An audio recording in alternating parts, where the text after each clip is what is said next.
ইদা আসাআতকা সাইয়্যাতুকা ফাআনতা মুমিন, তোমার কাছে যদি কোনো খারাপ কাজ তোমার কাছে খারাপ লাগে তাহলে বুঝতে হবে তুমি মুমিন। মানুষ হিসাবে তোমার ভুল ত্রুটি হয়ে যেতে পারে। অনেক সময় দেখা যায় আমরা ইচ্ছায় অনিচ্ছায় গুনাহ করে ফেলি, ভুল করে ফেলি। অনেক সময় নামাজ কাজা হয়ে যায়, ফজরের নামাজ জামাতের সাথে পড়তে পারি নাই, ঘুম থেকে উঠে দেখি ফজরের সময় চলে গেছে। আপনার মনের মধ্যে যদি আফসোস আসে, হাই কি করলাম, আজকে ফজরের নামাজ জামাতের সাথে পড়তে পারলাম না, মসজিদে যেতে পারলাম না, ফজরের নামাজের যে বারাকাত সেই বারাকাত থেকে আমি মাহরুম হলাম। আপনার কলবের মধ্যে যদি আফসোস আসে তাহলে বুঝতে পারবেন আপনি মুমিন।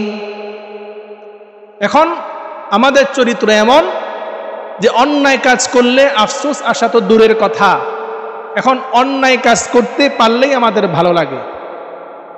এমন চরিত্রের মানুষ আছে না? আমরা আরেকজনের হক নষ্ট করতে পারলে আমাদের ভালো লাগে, আমরা আরেকজনের নামে গীবত শিকায়েত করতে পারলে আমাদের ভালো লাগে। আমরা নিজেদেরকে মুসলমান দাবি করি, অথচ আমরা ওজনে কম দিচ্ছি, অথচ আমরা মানুষের নামে মিথ্যা মামলা দিচ্ছি, মানুষকে বিভিন্ন রকম ট্যাগ লাগিয়ে মিথ্যা তোহমত দিচ্ছি। এই কাজগুলো আমাদের কাছে ভালো লাগে। মানুষকে ঠকাচ্ছি, মানুষের পাওনা পরিশোধ করছি না, মানুষের কাছ থেকে ঋণ নিলাম, ওই ঋণ আমি মেরে খেয়ে দিলাম। আমি মনে করি আমি অনেক বড় চালাক, যে তার টাকাটা আর দেওয়া লাগে নাই। আপনার কাছে অন্যায় কাজটা যদি ভালো লাগে আর ভালো কাজ যদি খারাপ লাগে তাহলে বুঝতে হবে আপনার ঈমানের মধ্যে সমস্যা আছে। সুবহানাকা লা ইলমা লানা ইল্লা মা আল্লামতানা ইন্নাকা আনতাল আলিমুল হাকীম। রব্বি জিদনি ইলমা রব্বি ইশরাহ লি সাদরি ويسر لي أمري واحلل عقدة من لساني يفقه قولي. اللهم صل على سيدنا محمد وأنزله المقعد المقرب عندك يوم القيامة. اللهم صل على محمد وعلى آل محمد كما صليت على إبراهيم وعلى آل إبراهيم إنك حميد مجيد. اللهم بارك على محمد وعلى آل محمد كما باركت على إبراهيم وعلى آل إبراهيم إنك حميد مجيد. আলহামদুলিল্লাহ সুম্মা আলহামদুলিল্লাহ। বাইজিদনগর ইয়ুথ ক্লাব কর্তৃক আয়োজিত আজকের এই আজিমুশান ঐতিহাসিক ওয়াজ মাহফিলের পরম শ্রদ্ধাভাজন ওয়াজিবুল ইহতিরাম সম্মানিত সভাপতি মহোদয়, মঞ্চে উপবিষ্ট ওয়ারাসাতুল আম্বিয়া সম্মানিত উলামায়ে কিরাম, উপস্থিত আমার সম্মুখ পানে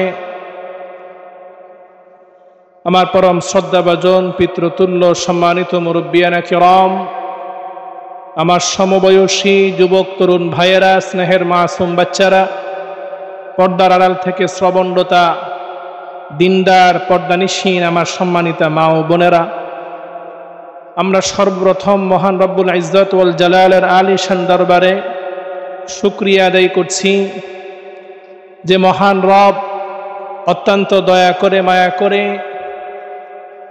আমাদেরকে আজকের এই জান্নাতি আয়োজনে দুনিয়াবি সকল কাজকর্ম থেকে ফারেক করে এই মুহূর্ত পর্যন্ত সুস্থ হায়াত নেক হায়াত দারাজ করে এই দ্বীনি মজলিসে আল্লাহ তাআলা আমাদেরকে উপস্থিত হওয়ার তৌফিক এনায়েত করেছেন। আমরা সকলেই অন্তরের অন্তঃস্থল থেকে হৃদয়ের গভীর থেকে উচ্চ স্বরে আমাদের রবের শিখানো ভাষায় কালিমাতুশ শুকর আদায় করছি। সকলেই আনন্দ চিত্তে সমস্বরে বলি আলহামদুলিল্লাহ। আমরা প্রশংসা করলাম কার? প্রশংসার মালিক কে? সর্ব অবস্থায় সব সময় কার প্রশংসা করতে হবে? যেই সকল বান্দারা সর্বহালতে আল্লাহ তাআলার প্রশংসা করে, তাদের সম্পর্কে রাসূল আকরাম সাল্লাল্লাহু আলাইহি ওয়াসাল্লাম ইরশাদ করেন, قال رسول الله صلى الله عليه وسلم أول من يدعى إلى الجنة الحامدون في السراء والضراء। রাসূল আকরাম সাল্লাল্লাহু আলাইহি ওয়াসাল্লাম ইরশাদ ফরমান, দুনিয়ার জমিনের মধ্যে আমার যেই সকল বান্দারা বান্দিরা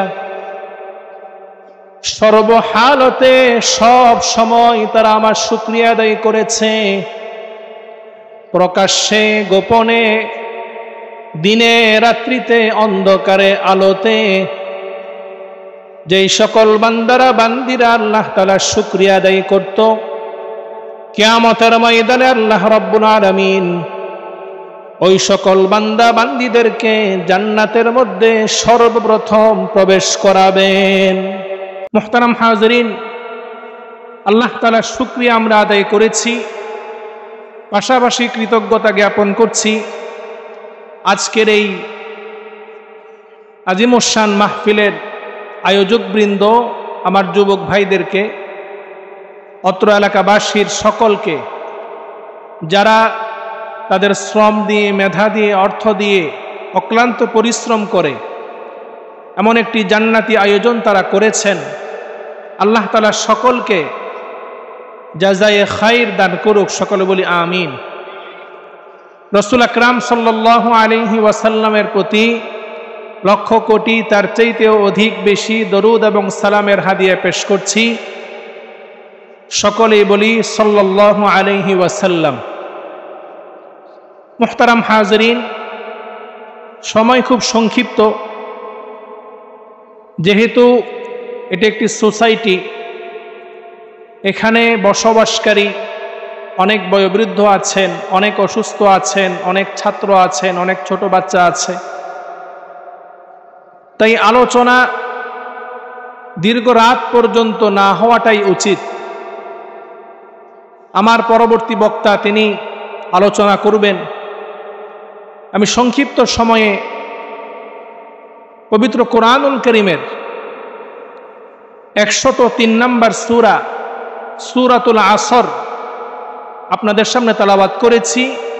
এই সূরা নিয়ে আপনাদের সামনে কিছু মুযাকারা করব ইনশাআল্লাহ। আমরা পবিত্র কোরআনুল কারীম মহাগ্রন্থ, আল্লাহ তাআলার কালাম আমরা সকলেই তেলাওয়াত করি। কোরআনুল কারীমের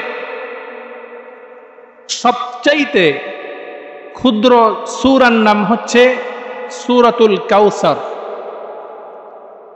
সবচাইতে ছোট সূরার নাম হচ্ছে সূরাতুল কাউসার, যেই সূরা আমাদের সকলের মুখস্থ আছে, আছে না?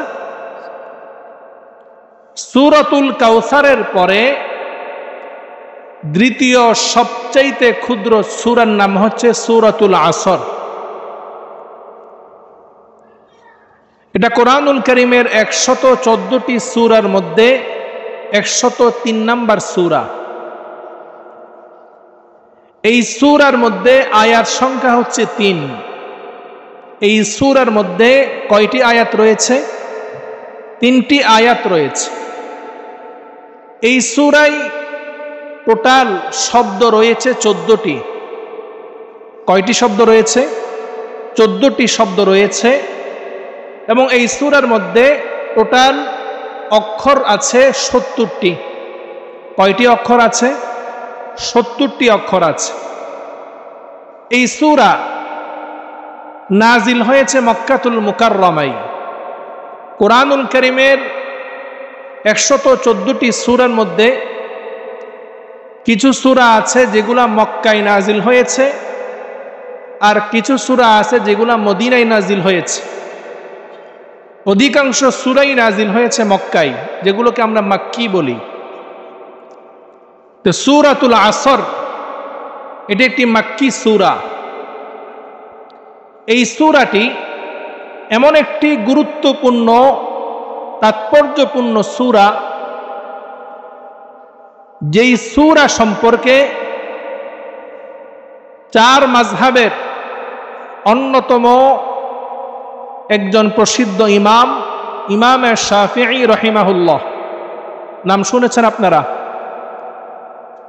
আমরা যার মাযহাব অনুসরণ করি তিনার নাম হচ্ছে ইমামে আবু হানিফা রাহিমাহুল্লাহ। মাযহাবের ইমামদের নাম শুনলে আমাদের অনেকের কাছে একটু বিরক্তি ভাব চলে আসে। তার কারণ আছে, তার কারণ হচ্ছে আমাদের অজ্ঞতা, আমাদের মূর্খতা। আমরা মাযহাব শুনলেই মনে করি যে ইমামে আবু হানিফা রাহিমাহুল্লাহ ওনার মাযহাব, এটার অর্থ হচ্ছে আমি ওনার মন গড়া মত অনুযায়ী চলছি। আমাদের সমাজের মধ্যে মাঝে মধ্যে দেখবেন আমাদেরকে কিছু ভাইয়েরা বলে যে তুমি কি কোরআন সুন্নাহ অনুযায়ী চলবে নাকি ইমাম আবু হানিফার কথা অনুযায়ী চলবে? তো যারা সাধারণ মানুষ, কোরআন সুন্নাহ সম্পর্কে যাদের গভীর জ্ঞান নাই, তারা চিন্তা করে যে আমাদের জন্য আল্লাহ রসুল কোরআন সুন্নাহ রেখে গিয়েছে, যেই কোরআন সুন্নাহকে আল্লাহ রসুল আঁকড়ে ধরার কথা বলেছে, আমরা সেই কোরআন সুন্নাহ বাদ দিয়ে কেন ইমাম আবু হানিফা, ইমাম শাফিঈ, ইমাম আহমদ ইবনে হাম্বল, ইমাম মালিক ওনাদের মাযহাব অনুসরণ করব? এমন প্রশ্ন আমাদের সমাজে অনেকের ভিতরেই ঘুরপাক খায়। বিষয়টা হচ্ছে, এই প্রশ্ন যারা করে, এই আলোচনা যারা করে, তার মূল কারণ হচ্ছে আমরা এই বিষয়ে অজ্ঞ। এই বিষয়ে আমাদের জ্ঞান না থাকার কারণে আমরা এমন কথা বলি। ইমামে আবু হানিফা রাহিমাহুল্লাহ উনার যে মাযহাব, ইমামে শাফিঈ রাহিমাহুল্লাহ উনার যে মাযহাব, ইমামে মালিক রাহিমাহুল্লাহ উনার যে মাযহাব, ইমামে আহমদ ইবনে হাম্বল রাহিমাহুল্লাহ উনার যে মাযহাব, উনাদের মাযহাব দ্বারা উদ্দেশ্য হলো উনারা কোরআন সুন্নাহ রিসার্চ করে, গবেষণা করে, কোরআন সুন্নাহ থেকে আমাদের জন্য হাজার হাজার মাসলা মাসাইল তিনারা তৈরি করে আমাদের জন্য উপস্থাপন করেছেন। যেই কোরআন সুন্নাহ আমাদের পক্ষে নিজেরা রিসার্চ করে কোরআন সুন্নাহ থেকে মাসলা মাসাইল বের করা সম্ভব নয়। আপনার বাড়িতে পানির ডিপ আছে, পানি যখন মাটির নিচ থেকে উঠে, আসলে ওই পানিটা কি আল্লাহ তাআলা প্রদত্ত মাটির নিচে যে আল্লাহ তাআলা নিয়ামত দান করেছেন, মাটির নিচ থেকে উঠানো হয় নাকি ডিপ থেকে এই পানিটা বের হয়? কথা বুঝতেছেন আমার? পানিটা কি মাটির নিচ থেকে উঠে নাকি ডিপ থেকে বের হয়? পানিটা কিন্তু মাটির নিচ থেকে উঠছে। ডিপের কাজ কি? ডিপের কাজ হচ্ছে ওই পানিটা পাইপের মাধ্যমে, মোটরের মাধ্যমে মাটির নিচ থেকে উত্তোলন করে আমাদের কাছে পৌঁছে দেওয়া। ঠিক তেমনি ভাবে আমরা মাটির গভীর থেকে নিজেরা পানি, বিশুদ্ধ পানি তুলে নিজেরা যেমনি ভাবে সেই পানি ব্যবহার করতে পারছি না, ডিপের সহযোগিতা আমরা গ্রহণ করছি। কোরআন সুন্নাহ আমরা রিসার্চ করে সেখান থেকে মাসলা মাসাইল বাহির করা আমাদের পক্ষে সম্ভব হচ্ছে না। ইমামে আবু হানিফা, ইমামে শাফিঈ, ইমামে মালিক, ইমামে আহমদ ইবনে হাম্বল, ওনারা হচ্ছে ডিপের মতো। ওনারা কোরআন সুন্নাহ থেকে আমাদের জন্য মাসলা মাসাইল বের করে আমাদের সামনে উপস্থাপন করেছেন। ওনাদের ব্যক্তিগত কোনো মতামত ওনারা পেশ করেননি। ওনারা যা উপস্থাপন করেছেন কোরআন সুন্নাহ থেকেই বের করে উপস্থাপন করেছেন। সুতরাং মাযহাব মানে ব্যক্তির অনুসরণ নয়, মাযহাব মানা হচ্ছে কোরআন সুন্নাহর অনুসরণ। কথাটা বুঝতে পারছেন? রাগ করেছেন আমার সাথে? এই বিষয়টা কিন্তু আমাদের সমাজের মধ্যে অনেকে না জানার কারণে বিভিন্ন রকম ভ্রান্তির মধ্যে পড়ে যায়, যে আমরা যে মাযহাব মানছি, আসলে এই মাযহাব মানা মানে কি ব্যক্তির অনুসরণ নাকি কোরআন সুন্নাহর অনুসরণ? মাযহাব মানা মানে কোরআন সুন্নাহর অনুসরণ। কারণ আপনি কোরআনের একটি আয়াত বুঝতে পারছেন না, একটি মাসআলা বুঝতে পারছেন না, আপনি মসজিদের ইমামের কাছে, খতিবের কাছে আসেন যে হুজুর এই আয়াতের তরজমা কি হবে, এই মাসআলার ফতোয়া কি হবে। আপনি যে ওনার কাছে আসলেন, উনি কোরআনের তরজমা করবে, ব্যাখ্যা করবে, মাসআলার সমাধান দিবে, সেটা উনি ব্যক্তিগত মন গড়া আয়াতের ব্যাখ্যা, মন গড়া কোনো ফতোয়া তিনি দিবেন না। কোরআন সুন্নাহর সঠিক যে মাসআলা আছে সেটা আপনাদের সামনে পেশ করবে কোরআন সুন্নাহ অনুযায়ী। তাহলে আপনি যে ইমামের কাছে গেলেন মাসআলা জানার জন্যে, খতিবের কাছে গেলেন কোরআন জানার জন্যে, আপনি কি ইমামের অনুসরণ করলেন নাকি ইমামের মাধ্যমে কোরআন সুন্নাহর সঠিক অনুসরণ করলেন? কোরআন সুন্নাহর সঠিক অনুসরণ করা হলো। তো এই জন্য মুহতারাম হাজরিন, ইমামে আবু হানিফা রাহিমাহুল্লাহ তিনারা হচ্ছেন তাবিঈ। তাবিঈ কাদেরকে বলা হয়? যারা স্বচক্ষে সাহাবাই কেরামগণকে দেখেছেন। সাহাবাই কেরাম রিদওয়ানুল্লাহি আলাইহিম আজমাইন এমন একটি জামাআত, যেই জামাআত সরাসরি রাহমাতুল লিল আলামিন সাইয়্যিদুল কাউনাইন ওয়াস সাকলাইন জনাবে মুহাম্মদুর রাসূলুল্লাহ সাল্লাল্লাহু আলাইহি ওয়াসাল্লামের কাছ থেকে তিনারা সরাসরি কোরআন সুন্নাহ শিক্ষা গ্রহণ করেছেন। রসুলের কাছ থেকে সরাসরি যারা কোরআন সুন্নাহ শিক্ষা করেছেন, তাদের কাছ থেকে সরাসরি তাবিঈ ইমামে আবু হানিফা রাহিমাহুল্লাহ কোরআন সুন্নাহ শিক্ষা করেছেন। এখন আপনি বলেন, ইমাম আবু হানিফা রাহিমাহুল্লাহ তিনি কোরআন সুন্নাহ সঠিকভাবে ব্যাখ্যা করতে পারবেন নাকি বর্তমান সময়ে আমরা কোরআন সুন্নাহ সঠিকভাবে ব্যাখ্যা করতে পারবো? নিশ্চয়ই ইমামে আবু হানিফা রাহিমাহুল্লাহ। তো সুতরাং ইমামে আবু হানিফা সহ চার মাযহাবের যে ইমামগণ আছে, তাদের মাযহাব অনুসরণ করা মানে ব্যক্তির অন্ধ অনুসরণ করা নয়। ওনারা কোরআন সুন্নাহ থেকে রিসার্চ করে, গবেষণা করে আমাদের জন্য মাসলা মাসাইল উপস্থাপন করেছে। আমরা সেই তৈরিকৃত উপস্থিত মাসলা মাসাইল অনুসরণ করছি। এটার নাম হচ্ছে কোরআন সুন্নাহর অনুসরণ। আল্লাহ তাআলা আমাদের সকলকে বুঝার, আমল করার তৌফিক দান করুক। আলহামদুলিল্লাহ, আজকের আমাদের মাহফিলের সম্মানিত আলোচক, প্রধান আলোচক তিনি উপস্থিত হয়েছেন। আমি ইনশাল্লাহ আমার নির্ধারিত সময়ে আলোচনা শেষ করব। মুহতারাম হাজরিন, পবিত্র কোরআনুল কারীমে সূরাতুল আসরে আল্লাহ তাআলা সর্বপ্রথম ইরশাদ করছেন ওয়াল আসর। আল্লাহ তাআলা এখানে প্রথমে যে ওয়াও নিয়ে এসেছেন, ওয়াও এটা হচ্ছে কসমের ওয়াও, যেটাকে ওয়াওয়ে কসমিয়া বলে। আল্লাহ তাআলা আসরের কসম করেছেন। আসরের ব্যাখ্যা কয়েকটি রয়েছে, তার মধ্যে অন্যতম হচ্ছে আসর দ্বারা উদ্দেশ্য হচ্ছে সময়। আল্লাহ তাআলা সময়ের কসম খেয়েছেন। কিসের কসম খেয়েছেন? সময়ের কসম খেয়েছেন। আল্লাহ তাআলা যে কসম খেয়েছেন, আমরা কসম খাই এবং আল্লাহ তাআলার কসম, মানুষের কসম এবং আল্লাহ তাআলার কসমের মধ্যে অনেক পার্থক্য। আমরা কসম খাই কি উদ্দেশ্য? উদ্দেশ্য হলো আমরা আমাদের কোনো কথাকে মানুষের সামনে বিশ্বাসযোগ্য করে তোলার জন্যে, সত্য হিসাবে প্রমাণ করার জন্যে কোনো বিষয়ের কসম আমরা খাই, ঠিক কিনা? কিন্তু আল্লাহ তাআলার জন্যে, আল্লাহ তাআলার কোনো কথা আমাদের সামনে সত্য হিসেবে বিশ্বাস করানোর জন্যে আল্লাহ তাআলার কসম খাওয়ার কোনো প্রয়োজন নেই। কারণ আল্লাহ তাআলা যা বলেছেন, যা বলেন, সব কিছু হচ্ছে সবচাইতে সর্বশ্রেষ্ঠ সত্য।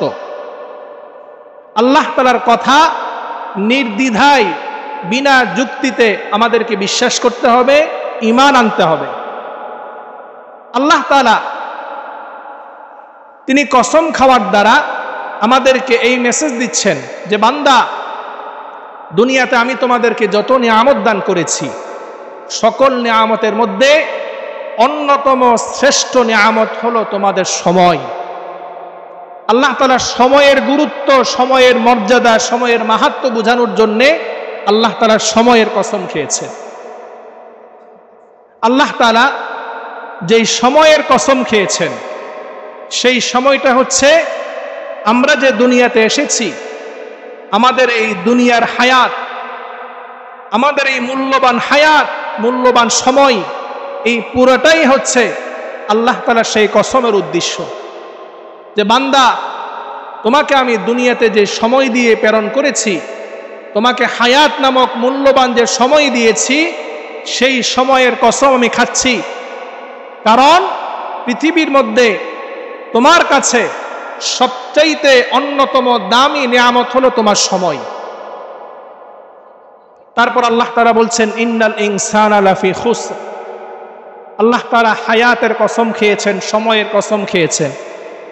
তারপর আল্লাহ তাআলা বলছেন যে সকল মানুষ তারা ক্ষতিগ্রস্ত।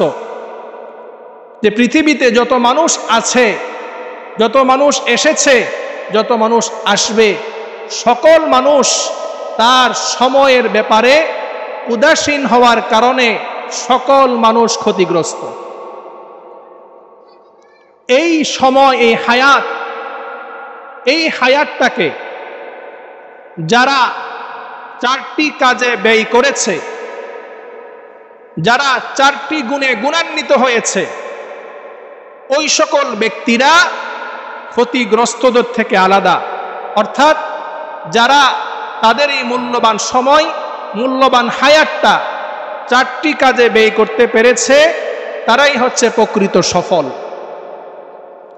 আর দুনিয়ার মধ্যে আমাদের সফলতা, আমাদের ব্যর্থতা, আমরা যেটার উপর নির্ভর করি, আল্লাহ তাআলা আমাদের সফলতা এবং ব্যর্থতা সেটার উপর নির্ভর করেননি। আমরা কিসের উপর নির্ভর করি? আমরা নির্ভর করি আমি যখন একটি বিল্ডিংয়ের মালিক হতে পারবো, আমি যখন অনেক টাকার মালিক হতে পারবো, আমি যখন ভালো পজিশনে, ভালো পদবিতে একটি সরকারি চাকরি পেতে পারবো, আমি যখন রাজনীতিতে ভালো একটা পদ পেতে পারবো, আমি যখন মন্ত্রীর পোস্টে যেতে পারবো, এমপির পোস্টে যেতে পারবো, তখন আমরা নিজেদেরকে সফল মনে করি। কিন্তু আমরা যেটাকে সফল মনে করি, আল্লাহ তাআলার কাছে সেটা সফলতা নয়। আল্লাহ তাআলার কাছে সফলতা হচ্ছে যে ব্যক্তি নিজেকে জাহান্নাম থেকে বাঁচাতে পারলো, যে ব্যক্তি নিজেকে জান্নাতে নিয়ে যেতে পারলো, সেই হচ্ছে প্রকৃত সফল। সুবহানাল্লাহ। আল্লাহ তাআলা কোরআনুল কারীমে ইরশাদ করছেন, ফামান যুহসিহা আনিন নার ওয়া উদখিলাল জান্নাতা ফাকাদ ফাজ। যে ব্যক্তি নিজেকে জাহান্নাম থেকে মুক্ত করতে পেরেছে, যে ব্যক্তি নিজেকে জান্নাতি বানাতে পেরেছে, সেই হচ্ছে প্রকৃত সফল। আর যে ব্যক্তি জান্নাতে যেতে পারেনি, নিজেকে জাহান্নামের আগুনের জন্য তৈরি করেছে, সেই হচ্ছে প্রকৃত ক্ষতিগ্রস্ত। পবিত্র কোরআনুল কারীমের এই সূরার মধ্যে আল্লাহ তাআলা সংক্ষিপ্তভাবে আমাদেরকে জান্নাতে যাওয়ার জন্য আমাদের কি করণীয়, সফলতা অর্জন করার জন্য আমাদের কি করণীয়, সংক্ষিপ্তভাবে আল্লাহ তাআলা আমাদেরকে এখানে মেসেজ দিয়েছেন। এই সূরাটি আমাদের নাজাত পাওয়ার জন্য, আমাদের জান্নাতে যাওয়ার জন্য যথেষ্ট। ইমাম শাফিঈ রাহিমাহুল্লাহ তিনি বলেন, যে আল্লাহ তাআলা কোরআনুল কারীমের যে 114টি সূরা নাজিল করেছে, 114টি সূরার মধ্যে আল্লাহ তাআলা যদি শুধুমাত্র সূরাতুল আসর নাজিল করতেন, বাকি 113টি সূরা আল্লাহ তাআলা যদি নাজিল নাও করতেন, মানুষ যদি শুধুমাত্র সূরাতুল আসরের উপর তারা যদি আমল করত, তাহলে এই শুধুমাত্র একটি সূরা সূরাতুল আসর তার নাজাতের জন্য, সফলতার জন্য, জান্নাতে যাওয়ার জন্য যথেষ্ট হয়ে যেত। সুবহানাল্লাহ।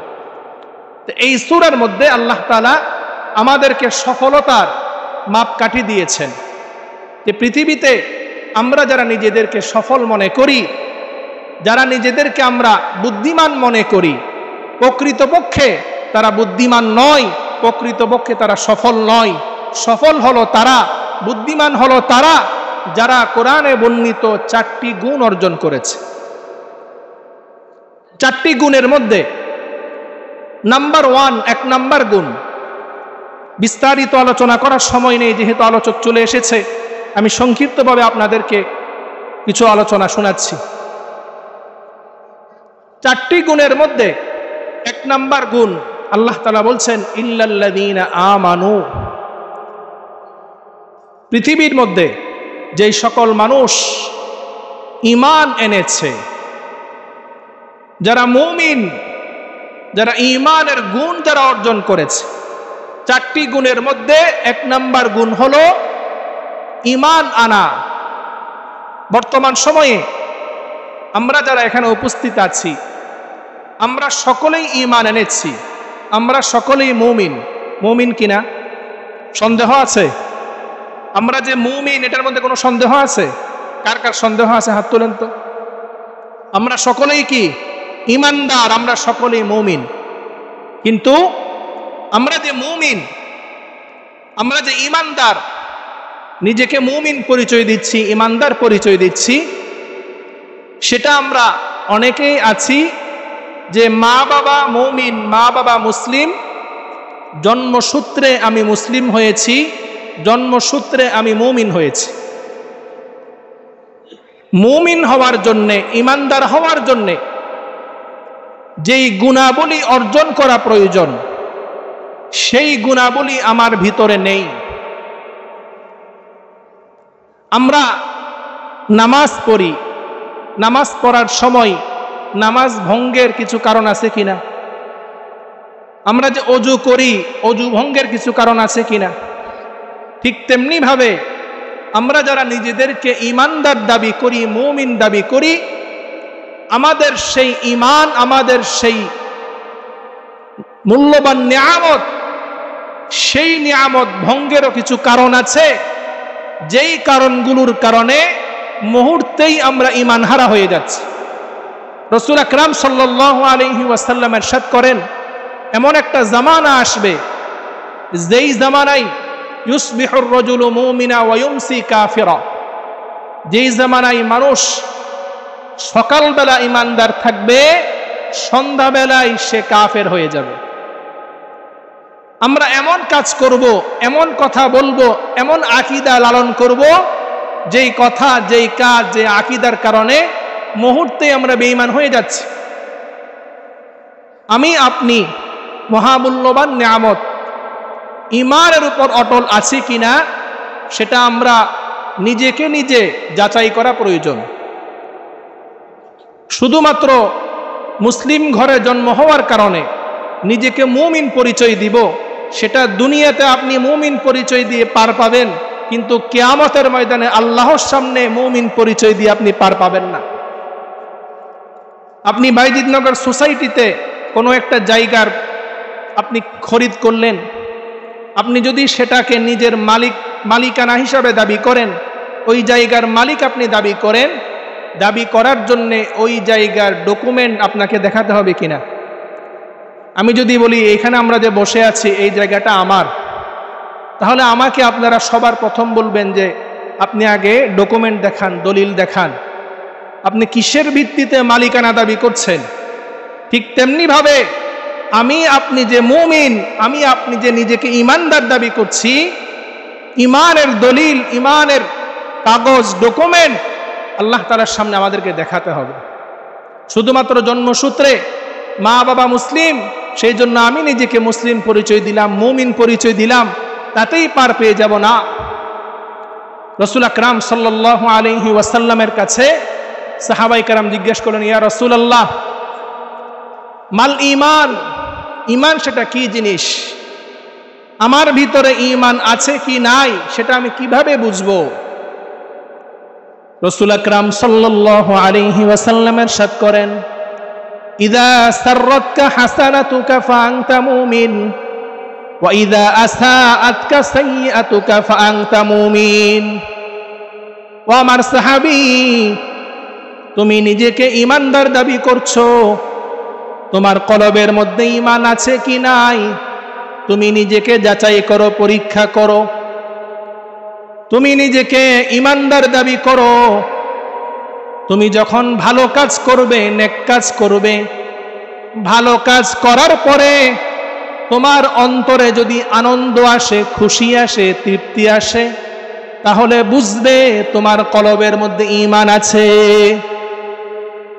আমরা আজকে এই দ্বীনি মজলিসে এসেছি, এখানে যে আলোচনাগুলো শুনছি কোরআন সুন্নাহর আলোচনা, এই ভালো কাজ, এই নেক কাজ করার দ্বারা আমাদের কলবের মধ্যে যদি ভালো লাগা কাজ করে, আনন্দ কাজ করে, তাহলে বুঝতে হবে আমি ঈমানদার। আমাদের সমাজে এমন অনেক মানুষ আছেন যাদের কাছে ভালো কাজ খারাপ লাগে। এই যে দ্বীনি মাহফিল, এই দ্বীনি মাহফিলগুলো অনেকের কাছে বিরক্তির কারণ। অনেকের কাছে মসজিদে যখন আজান দেওয়া হয় সেই আজান তার কাছে বিরক্তির কারণ। অনেকের কাছে মসজিদে যখন জুমার সময় খুতবা দেওয়া হয়, ওই খুতবা সামান্য থেকে সামান্য একটু দেরি হলে সেটা তার কাছে বিরক্তির কারণ। ভালো কাজটা তার কাছে বিরক্ত লাগে, তাহলে বুঝতে হবে আপনার ঈমানের মধ্যে সমস্যা আছে। তারপর রাসূল বলেন, ওয়াইদা আসাআতকা সাইয়্যাতুকা ফাআনতা মুমিন, তোমার কাছে যদি কোনো খারাপ কাজ তোমার কাছে খারাপ লাগে, তাহলে বুঝতে হবে তুমি মুমিন। মানুষ হিসাবে তোমার ভুল ত্রুটি হয়ে যেতে পারে। অনেক সময় দেখা যায় আমরা ইচ্ছায় অনিচ্ছায় গুনাহ করে ফেলি, ভুল করে ফেলি। অনেক সময় নামাজ কাজা হয়ে যায়, ফজরের নামাজ জামাতের সাথে পড়তে পারি নাই, ঘুম থেকে উঠে দেখি ফজরের সময় চলে গেছে। আপনার মনের মধ্যে যদি আফসোস আসে, হাই কি করলাম, আজকে ফজরের নামাজ জামাতের সাথে পড়তে পারলাম না, মসজিদে যেতে পারলাম না, ফজরের নামাজের যে বারাকাত সেই বারাকাত থেকে আমি মাহরুম হলাম। আপনার কলবের মধ্যে যদি আফসোস আসে, তাহলে বুঝতে পারবেন আপনি মুমিন। এখন আমাদের চরিত্র এমন যে অন্যায় কাজ করলে আফসোস আসা তো দূরের কথা, এখন অন্যায় কাজ করতে পারলেই আমাদের ভালো লাগে। এমন চরিত্রের মানুষ আছে না? আমরা আরেকজনের হক নষ্ট করতে পারলে আমাদের ভালো লাগে, আমরা আরেকজনের নামে গীবত শিকায়েত করতে পারলে আমাদের ভালো লাগে। আমরা নিজেদেরকে মুসলমান দাবি করি, অথচ আমরা ওজনে কম দিচ্ছি, অথচ আমরা মানুষের নামে মিথ্যা মামলা দিচ্ছি, মানুষকে বিভিন্ন রকম ট্যাগ লাগিয়ে মিথ্যা তোহমত দিচ্ছি। এই কাজগুলো আমাদের কাছে ভালো লাগে। মানুষকে ঠকাচ্ছি, মানুষের পাওনা পরিশোধ করছি না। মানুষের কাছ থেকে ঋণ নিলাম, ওই ঋণ আমি মেরে খেয়ে দিলাম। আমি মনে করি আমি অনেক বড় চালাক, যে তার টাকাটা আর দেওয়া লাগে নাই।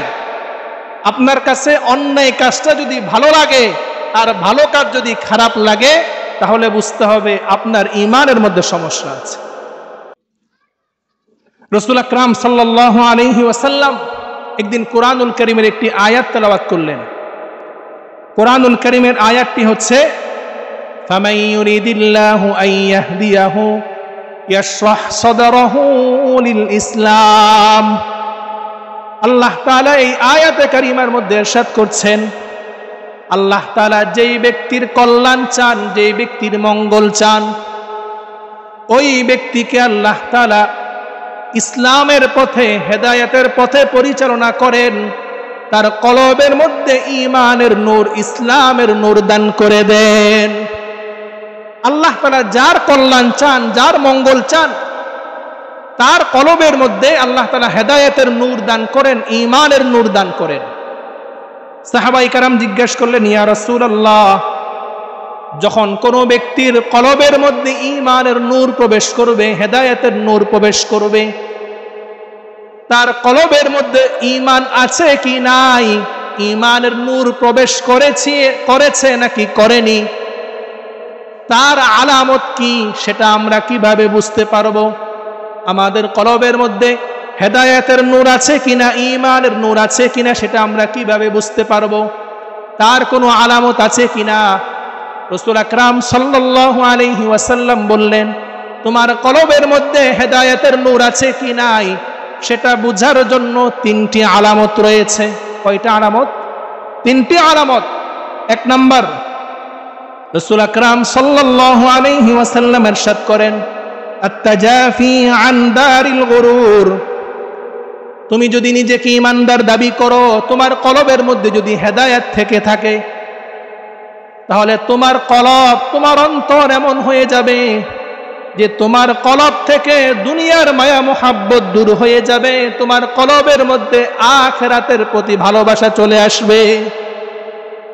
যার কলবের মধ্যে দুনিয়ার মায়া মোহাব্বত থাকবে না, দুনিয়ার লোভ লালসা থাকবে না, যে ব্যক্তি 24 ঘন্টা দুনিয়া দুনিয়া করবে না, যার কলবের মধ্যে ফিকির থাকবে যে আমাকে তো একদিন মৃত্যুবরণ করতে হবে, আমাকে তো একদিন লাশ হয়ে কবরস্থ হতে হবে, আমাকে তো একদিন আল্লাহ তাআলার সামনে দাঁড়াতে হবে, বিচারের কাঠগড়ায় দাঁড়িয়ে আমাকে জবাবদিহি করতে হবে, যে ব্যক্তি এই চিন্তায় থাকবে, এই ফিকিরে থাকবে, যার কলবের মধ্যে দুনিয়ার লোভ লালসা চলে যাবে, বুঝতে পারবে তার কলবের মধ্যে ঈমান আছে। এখন আমাদের কি অবস্থা বলেন? এখন আমরা 24 ঘন্টা শুধু দুনিয়া আর দুনিয়া, আমাদের কলবের মধ্যে দুনিয়া ভরপুর হয়ে গিয়েছে। কিভাবে, কোন জায়গা থেকে লাভবান হতে পারবো, কোন জায়গা থেকে টাকা একটু বেশি ইনকাম করতে পারবো, কোন জায়গায় জায়গা খরিদ করলে আমি লাভবান হব, বিল্ডিং আরো কয়টা বানাতে পারবো, গাড়ি আরো কয়টা কিনতে পারবো, আমাদের ফিকির শুধু এইটা। আজকে আমাদের ভিতরে দুনিয়ার লোভ থাকার কারণে, দুনিয়ার লালসা থাকার কারণে আমরা আখিরাতকে ভুলে গিয়েছি, মৃত্যুকে ভুলে গিয়েছি, পরকালকে ভুলে গিয়েছি। তারপর রাসূল 2 নম্বর আলামত বলেন, ওয়াল ইনাবাতু ইলা দারিল খুলুদ। যার কলবের মধ্যে আখিরাতের ফিকির বেশি থাকবে, আখিরাত নিয়ে চিন্তা করবে বেশি, বুঝতে হবে তার কলবের মধ্যে ঈমান আছে। 3 নম্বর আলামত হলো ওয়াল ইস্তিআদাদু লিল মাউতি ক্বাবলা নুজুলিহি। মৃত্যুর পূর্বে সে নিজেকে মৃত্যুর জন্য প্রস্তুত করে নিবে। যে ব্যক্তি মৃত্যুর আগে আগে নিজেকে মৃত্যুর জন্য প্রস্তুত করে নিবে, বুঝতে হবে তার কলবের মধ্যে ঈমান আছে। মুহতারাম হাজরিন, আমাদের কলবের মধ্যে আল্লাহর প্রতি বেশি মোহাব্বত নাকি দুনিয়ার প্রতি বেশি মোহাব্বত, সেটা যদি আমরা নিজেরা প্রমাণ করতে চাই, পরীক্ষা করতে চাই, তাহলে আমরা খুব সহজে পরীক্ষা করতে পারি। আমার কলবের মধ্যে কার মোহাব্বত বেশি, দুনিয়ার মোহাব্বত বেশি নাকি আল্লাহ তাআলার মোহাব্বত বেশি? মসজিদে যখন আজান হবে, সেই আজান শোনার পরে আমার কাছে যদি মনে হয় যে আজানের চাইতে আমার চাকরি বেশি দরকারি, আজানের চাইতে নামাজের চাইতে আমার ব্যবসা বেশি দরকারি, নামাজের চাইতে আমার ঘুম বেশি দরকারি, নামাজের চাইতে আমার টিভি দেখা বেশি দরকারি, তাহলে বুঝতে হবে আপনার কলবের মধ্যে আল্লাহর মোহাব্বতের চাইতে দুনিয়ার মোহাব্বত বেশি। আর আপনার কাছে আজান হওয়ার সাথে সাথে যখন মনে হবে যে আমার চাকরি পরে নামাজ আগে, আপনি যখন চাকরি ছেড়ে নামাজের দিকে চলে যাবেন, ব্যবসা ছেড়ে নামাজের দিকে চলে যাবেন, টিভি দেখা ছেড়ে নামাজের দিকে চলে যাবেন, খেলাধুলা ছেড়ে নামাজের দিকে চলে যাবেন, সকল কাজকর্ম ছেড়ে আল্লাহর ডাকে চলে যাবেন, তাহলে বুঝতে হবে আপনার কলবের মধ্যে ঈমান আছে। মুহতারাম হাজরিন, আজকের এই মাহফিলে আমরা নিজেদের ঈমানকে পরীক্ষা করে আমরা যদি এই সিদ্ধান্ত নিতে পারি যে আমরা যে 4টি গুণের মধ্যে একটি গুণ ঈমানের গুণ, সেই গুণটা আমরা অর্জন করব এবং সেই গুণটা আমরা আমাদের কাজের মাধ্যমে অর্জন করব, আমলের মাধ্যমে অর্জন করব। শুধুমাত্র মা বাবা মুসলিম দেখে, মা বাবা মুমিন দেখে সেই পরিচয়ে পরিচিতি দিব না। তাহলে আজকে থেকে আমরা নিয়ত করি যে আজান হওয়ার সাথে সাথে আমরা সবাই মসজিদে চলে যাব ইনশাআল্লাহ। আজান হবে, একজন মুমিন সে ঘরে বসে থাকতে পারে না। আজান হবে, একজন মুমিন সে তার ব্যবসায়িক স্থানে থাকতে পারে না, তার অফিসের কাজে থাকতে পারে না। আজান হওয়ার সাথে সাথে তার ঈমান তাকে মসজিদের দিকে নিয়ে যাবে। হযরত আশরাফ আলী থানভী রাহিমাহুল্লাহ তিনি একটি ঘটনা বর্ণনা করেছেন যে একজন গোলাম ছিল, যে গোলাম সে তার মুনিবের সাথে একটি সফরে বের হয়েছে। সে যখন সফরে বের হয়েছে, সফরে বের হওয়ার সময় রাস্তার মাঝখানে মসজিদ থেকে আজানের ধ্বনি তার কানে আসলো। সে তার গোলামকে মুনিবকে বলল, মুনিব আমাকে অল্প সময় দেন, আজান হয়ে গিয়েছে, আমি নামাজ পড়ে আসব। মুনিবের কাছে যখন গোলাম নামাজের অনুমতি চাইল, মুনিব তার গোলামকে নামাজের অনুমতি দিল। সে নামাজ পড়তে গেল মসজিদে, আর এদিকে মুনিব মালিক সে মসজিদের বাহিরে তার জন্য অপেক্ষা করছে। জামাত হয়ে গেল, সকল মুসল্লিরা মসজিদ থেকে বের হয়ে গেল, কিন্তু ওই গোলাম মসজিদ থেকে বের হচ্ছে না। মালিক মুনিব তিনি দীর্ঘক্ষণ তার জন্য অপেক্ষা করলেন। অপেক্ষা করার পর সর্বশেষ তিনি মসজিদে প্রবেশ করলেন। মসজিদে গিয়ে তার গোলামকে বললেন যে কি হলো তোমার, নামাজ শেষ হয়ে গিয়েছে, মসজিদ থেকে সবাই বের হয়ে গিয়েছে, তুমি কেন বের হচ্ছ না?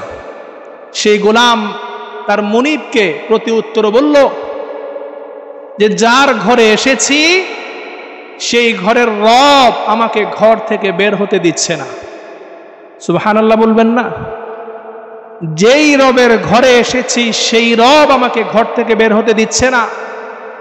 মুনিব বলল, তোমার রব তোমাকে ঘর থেকে বের হতে দিচ্ছে না, এটা কেমন কথা বললেন? গোলাম প্রতি উত্তরে বলে যে মালিক, যেই রব আপনাকে মসজিদের বাহিরে দাঁড় করিয়ে রাখিয়েছেন সেই রব আমাকে মসজিদের ভিতরে আটকে রেখেছেন। সুবহানাল্লাহ। তো এই ঘটনা দিয়ে আশরাফ আলী থানভী রাহিমাহুল্লাহ তিনি ঈমানদারের কলবের মধ্যে ঈমান থাকলে সে যে আজান হলে সে যেই কাজই করুক না কেন, সে যে কোনো ভাবে সে মসজিদে চলে যাবে, ঈমানদারের পরিচয় তিনি এখানে প্রকাশ করেছেন। 4টি গুণের মধ্যে 1 নম্বর গুণ হলো আমাদেরকে ঈমান অর্জন করতে হবে। সেই ঈমান শুধুমাত্র মুখে মুখে নয়, সেই ঈমান মুখে যেমনি ভাবে আমরা স্বীকৃতি দেব সেটা আমাদের কর্মের মাধ্যমে স্বীকৃতি দিতে হবে। তা আল্লাহ তাআলা যে একটি গুণ নিয়ে আলোচনা করলাম, আল্লাহ তাআলা আমি সহ আমাদের সকলকে সেই মহামূল্যবান নিয়ামত ঈমানের গুণে গুণান্বিত হয়ে পরিপূর্ণ মুমিন হয়ে ঈমান নিয়ে যেন আমরা দুনিয়া থেকে যেতে পারি, কিয়ামতের ময়দানে ঈমানদারদের সাথে আমরা যেন জান্নাতি হতে পারি। আল্লাহ তাআলা আমাদের সকলকে তৌফিক দান করুক। ওয়া আখিরু দাওয়ানা আনিল হামদুলিল্লাহি রাব্বিল আলামিন।